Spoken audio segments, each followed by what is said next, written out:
warahmatullahi wabarakatuh. Kami dari kelompok 9 ingin mempresentasikan hasil interview kami dengan para pengusaha dan ustadz. Baik, selanjutnya saya akan memperkenalkan nama anggota kelompok kami. Yang pertama ada Najia Sohwa dengan NIM 044, yang kedua ada Syifa Fauzia dengan NIM 082, dan yang terakhir ada Muhammad Fikri dengan NIM 129. Selanjutnya, pembahasan pertama akan dijelaskan oleh Najia Sohwa. Baik, di sini saya akan menjelaskan tentang kesimpulan dari hasil wawancara dengan seorang pengusaha kaligrafi. Dalam wawancara kali ini, narasumbernya yaitu seorang pengusaha muda pengrajin kaligrafi. Di dalam video dijelaskan awal mula beliau memulai bisnis. Tujuan wawancara ini untuk mengetahui apakah ada atau tidak jenis penjualan yang dilarang di dalamnya. Sebelumnya, akad jual beli dalam Islam sendiri dikaitkan sebagai kemauan seseorang untuk melakukan jual beli yang dari dalam hatinya sendiri dan juga diartikan sebagai ikatan ijab kabul antara penjual dan pembeli untuk melakukan transaksi jual beli yang sesuai dengan syariat dalam agama Islam. Dalam pertanyaan di dalam wawancara dijelaskan bahwa pemilik usaha tidak menerima segala pesanan berupa patung dan gambar karena hal tersebut merupakan hal yang di luar syariat. Tetapi dalam kasusnya penjual tidak menolak pesanan dalam berbentuk gambar, melainkan ia merevisi gambar tersebut dan menegosiasi dengan pembeli agar mendapatkan kesepakatan. Untuk menerima orderan biasanya Idealistic Art belum mempunyai pasar offline sehingga pembeli mengorder melalui media sosial. Jual beli online ini ada pada akad salam. Jadi dalam Islam jual beli online masuk dari akad jual beli salam, yang dimana bai as-salam mempunyai pengertian yang sederhana, yaitu pembelian barang yang diserahkan di kemudian hari sedangkan pembayarannya dilakukan di muka. Oke, jadi menganalisis apakah sesuai dengan teori atau tidak di dalam penjualan online ini. Menurut fatwa DSN MUI, Dewan Syariah Nasional Majelis Ulama Indonesia nomor 05 DSN MUI atau akad jual beli di mana barang yang diperjualbelikan belum ada ketika transaksi dilakukan dan pembeli melakukan pembayaran di muka sedangkan penyerahan barang baru dilakukan di kemudian hari. Oke, jadi yang selanjutnya pandangan terhadap hukum syariah. Jual beli dengan akad salam adalah jual beli dengan sistem pesanan, yang artinya pengirim barang tidak secara langsung pada waktu pemesanan tetapi ditunda pada waktu tertentu yang telah disetujui kedua belah pihak. Dalam jual beli salam, sistem pembayaran dilakukan sebelum barang dikirim. Misalnya pada transaksi jual beli online di aplikasi dengan menggunakan media internet. Media sosial berbasis aplikasi mobile sebagai media jual beli online yang sedang berkembang di Indonesia. Para pembeli memanfaatkan media online shop sebagai sesuai barang yang diinginkan dengan mudah tanpa harus keluar rumah. Penelitian yang menggunakan metode kualitatif ini bertujuan untuk mengetahui bagaimana relevansi antara penetapan jual beli online pada layanan Shopee dengan menerapkan jual beli salam. Quran Surat Al-Baqarah ayat 282 yang artinya, wahai orang-orang beriman, apabila kamu bermuamalah tidak secara tunai untuk waktu yang telah ditentukan, hendaknya kamu menuliskannya dengan benar. Rukun dalam jual salam juga ada 3 ya. Yang pertama ada akid, yaitu pemesanan. Kalau di Idealistic Art itu kan dia harus pesan dulu di Instagram. Kemudian yang kedua ada mauqut alaih, yaitu harga atau modal jual beli salam. Yang ketiga ada akad atau ijab kabul. Beberapa pandangan para ulama menyatakan bahwa sigot harus dilakukan dengan lafaz yang menunjukkan kata pemesanan barang. Jadi kesimpulan yang bisa diambil berdasarkan pembahasan di atas dapat disimpulkan bahwa terdapat akad yang terjadi pada layanan online berupa via media sosial, yaitu akad salam. Jual beli salam adalah transaksi yang memulai pembayaran di awal ketika barang belum ada. hanya spesifikasi, jenis, ukuran, lokasi, pengiriman, waktu pengiriman, dan hal lain disebutkan pada saat kesepakatan dibuat. Oleh karenanya, jual beli salam boleh sebagai kegiatan ekonomi berdasarkan landasan dalam Al-Quran dan hadis. Di layanan media sosial tersebut, pembeli akan mudah mencari barang yang akan dibeli karena sudah menyediakan berbagai kebutuhan sehari-hari. Sedangkan penjual dapat secara langsung menerima pesanan dan mengirim barang kepada alamat yang telah disepakati. Oleh sebab itu, akad jual beli salam diperbolehkan dalam syariat Islam karena akan mendapatkan keuntungan kedua belah pihak dan mempunyai hikmah bagi kedua belah pihak untuk memenuhi aktivitas sehari-hari. Oke, sekian dari saya. Terima kasih. Baik, selanjutnya saya akan mempresentasikan hasil interview saya bersama Ustadz Muhammad Rifat Syuaib yang sedang menempuh pendidikan di Yordania. Wawancara ini dilakukan dengan tujuan untuk menganalisis transaksi yang dilarang dalam akad syariah yang sudah dibahas oleh Ustadz Muhammad Rifat Syuaib AABSC selaku Ustadz dan paham ahli fikih dan syariah. Dari pembahasan yang telah disampaikan Ustadz, yaitu di dalam video wawancara dijelaskan bahwasanya transaksi yang dilarang dalam akad syariah adalah transaksi yang memiliki dalil Al-Quran dan hadis yang melarangnya. Rukun dan syarat akad syariah terdiri dari 4 unsur, yaitu yang pertama para pihak yang melakukan akad, yang kedua objek akad, yang ketiga tujuan pokok akad, dan yang terakhir kesepakatan. Lalu jenis-jenis transaksi syariah diantaranya yang pertama ada investasi syariah, yang kedua ada musyarakah, yang ketiga ada mudharabah, yang keempat ada ijarah, dan yang kelima ada musykah. Dalam transaksi akad syariah, ada penyebab terlarangnya sebuah transaksi akad syariah, yaitu faktor-faktornya. Yang pertama ada haram zatnya karena objek transaksi seperti minuman keras, daging babi, dan lain-lain. Maka transaksi jual beli miras adalah haram meskipun akad jual belinya itu sah. Yang kedua ada haram selain zatnya atau cara bertransaksinya seperti goror, maisir, rishwah, riba, penipuan, bai najasi. Dan yang ketiga ada tidak sah akadnya dikarenakan rukun dan syarat tidak terpenuhi, terjadi ta'alluq dan two-in-one sehingga terjadi goror mengenai akad mana yang harus digunakan. Sikap kita agar kita terhindar dari transaksi yang dilarang dan dibolehkan dalam akad syariah yaitu dengan cara banyak membaca dan banyak menelaah dan juga meminta pendapat dari para ustadz dan para ahli yang paham dengan pandangan syariah. Menganalisis apakah sesuai dengan teori atau tidak. Fatwa DSN MUI nomor 80 tahun 2011 menegaskan goror adalah ketidakpastian dalam suatu akad, baik mengenai kualitas, kuantitas, dan waktu penyerahan objek akad. Dengan demikian dipastikan bahwa saham syariah itu tidak bersinggungan sama sekali dengan goror. Apabila terjadi jual beli atau trading saham antara anggota bursa, maka transaksinya harus sesuai dengan akad yang berlaku, yaitu bai atau jual beli reguler dan bai al-musawwamah atau jual beli berkesinambungan. Transaksi yang diperbolehkannya itu ketika saham yang dibeli tidak masuk dalam daftar efek syariah atau indeks saham syariah. Selanjutnya adalah pelaksanaan transaksi jual belinya itu tidak mengandung unsur-unsur yang tidak sesuai dengan syariah seperti goror, maisir, riba, dan hal lain yang sudah diatur oleh Al-Quran, hadis, ijma, qiyas, dan fatwa DSN MUI. Selanjutnya, pandangan terhadap hukum Islam. Perspektif hukum Islam menyatakan bahwa goror itu wajib dihindari dalam praktik perbankan syariah di Indonesia dikarenakan goror akan mengakibatkan semua akad bisnis hanya berorientasi keuntungan semata atau profit oriented dan mengabaikan rasa keadilan para pihak. Goror adalah suatu keadaan yang incomplete information karena tidak adanya informasi yang jelas di antara para pihak yang melakukan akan transaksi bisnis. Hal semacam ini haram hukumnya dalam ajaran hukum Islam.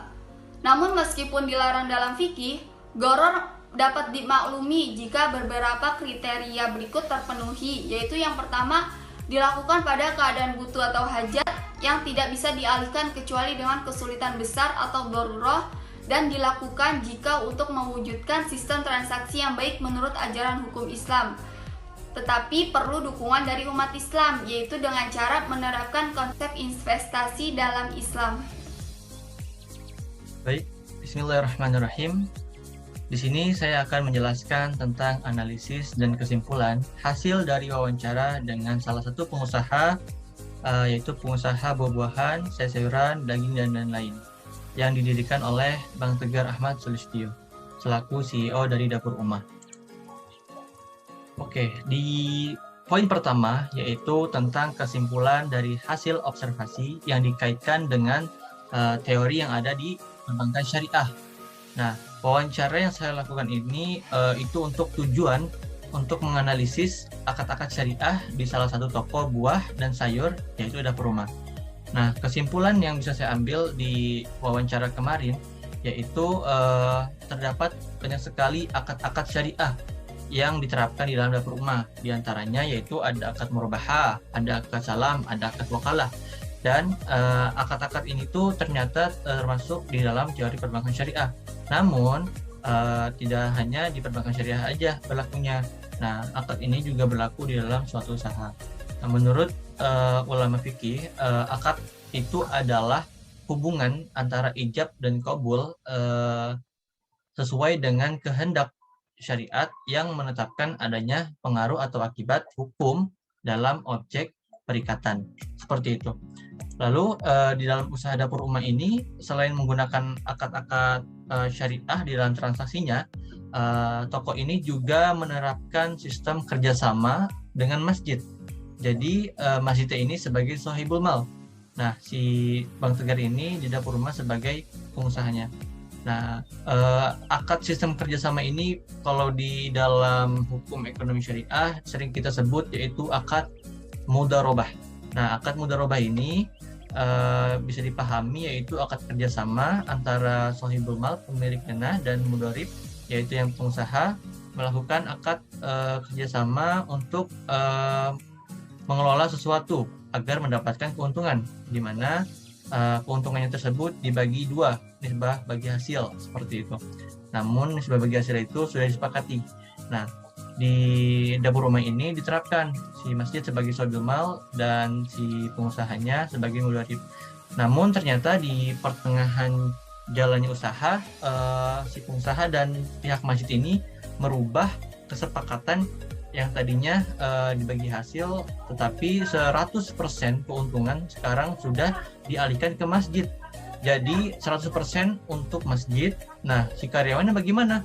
Karyawannya itu mendapatkan keuntungannya dengan sistem gaji dari masjid, seperti itu. Lalu poin kedua tentang menganalisis apakah sesuai dengan teori atau tidak. Kalau dibilang sesuai dengan teori atau tidak, sesuai. Kenapa? Karena di pembahasan akad murabahah, akad salam, akad wakalah, dan akad mudharabah terdapat penjelasan ketentuan dari DSN MUI. Berdasarkan DSN MUI nomor 111 tentang akad murabahah, menetapkan bahwa akad bai' al-murabahah adalah akad jual beli suatu barang dengan menegaskan harga belinya kepada si pembeli, dan pembeli membayarnya dengan harga yang lebih besar sebagai laba. Lalu di akad salam, DSN MUI nomor 5 menetapkan bahwa ketentuan tentang pembayaran yang pertama harus alat bayarnya harus diketahui jumlah dan bentuknya, baik berupa uang, barang, atau manfaat. Lalu yang kedua, pembayaran harus dilakukan pada saat kontrak disepakati. Dan yang ketiga, pembayaran tidak boleh dalam bentuk pembebasan hutang. Dan untuk akad wakalah dijelaskan berdasarkan DSN MUI nomor 113 menetapkan bahwa akad wakalah adalah akad pemberian kuasa dan mewakil kepada wakil untuk melakukan perbuatan hukum tertentu.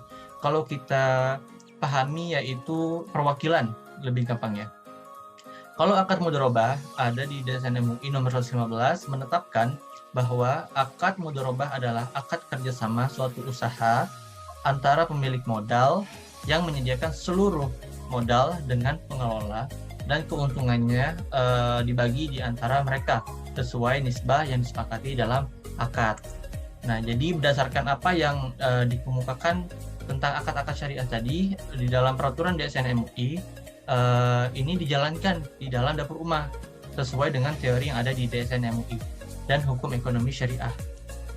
Kalau secara aplikasinya di dapur umah, contohnya seperti akad murabaha. Ini dijalankan dengan kesepakatan bersama, yaitu dari penjual dan pembeli. Sama-sama sepakat, sama-sama suka, seperti itu. Lalu ada akad salam. Nah, di akad salam ini di dapur umah diaplikasikan dengan sistem jual beli online agar memudahkan si customer. Kalau akad wakalahnya yaitu memberikan jasa antar barang, yaitu seperti buah, sayur-sayuran, daging diantar ke customer agar lebih memudahkan. Nah, ini juga termasuk perwakilan di dalamnya ya. Lalu ada akad mudharabah. Nah, akad mudharabah ini tadi yang saya jelaskan bahwa masjid dan si pengusaha menjalankan kerjasama, di mana mereka menjalankan usahanya itu dengan akad mudharabah.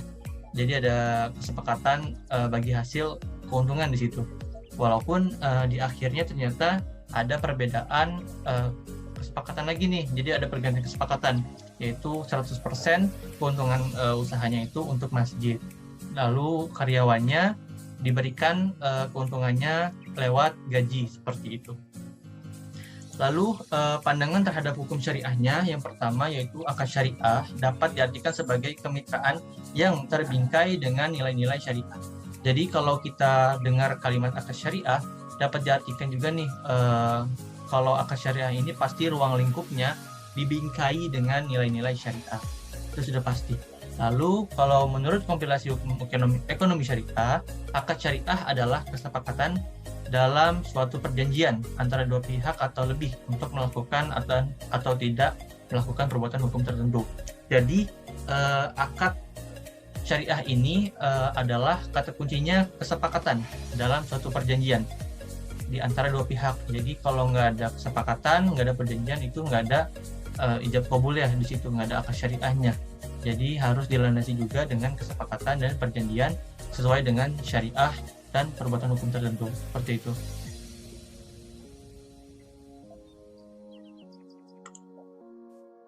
Selanjutnya tentang lampiran-lampiran, daftar pertanyaan, dan gambar.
Baik, terima kasih kepada teman-teman yang sudah menonton video ini sampai akhir. Semoga video kesimpulan dan analisis hasil dari wawancara kami bertiga ini bisa bermanfaat untuk teman-teman semua. Amin, amin ya rabbal alamin. Kami, kelompok 9, ingin meminta maaf apabila ada kesalahan dari kami, mulai dari penjelasan, mulai dari tutur kata, dan sikap kami. Dan jangan lupa teman-teman, videonya di-like dan di-share agar bisa menjadi ladang kebaikan juga untuk teman-teman, bisa menyebarkan kebaikan kepada yang lain. Oke, itu saja yang bisa kami sampaikan. Mohon maaf. Wassalamualaikum warahmatullahi wabarakatuh.